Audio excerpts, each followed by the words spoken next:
The thing is with BPD is sometimes we fall into psychosis. Sometimes we are so convinced that something's true when it's not, that it is scary.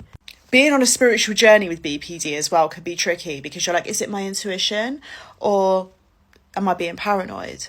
What I want to speak about is the difference between intuition and paranoia and anxiety, all right? Because there's been plenty of times when I'm like, oh my God, this, like, convinced that something's true, but the only place I can feel that is in my chest and in my head.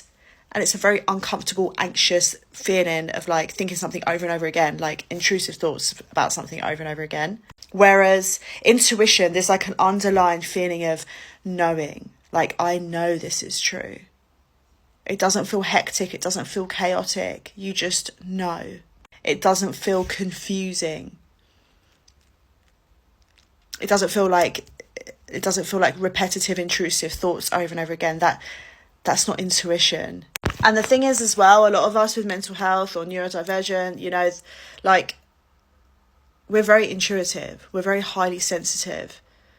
So that's why we have to be careful as well.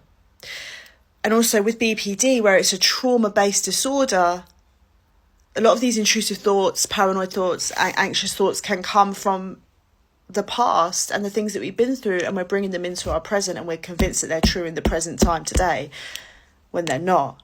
So if you're feeling like, you know, very anxious, very paranoid about something, it's important to practice meditation, connect with the universe or God or whatever you believe in. Center yourself, then see how you feel.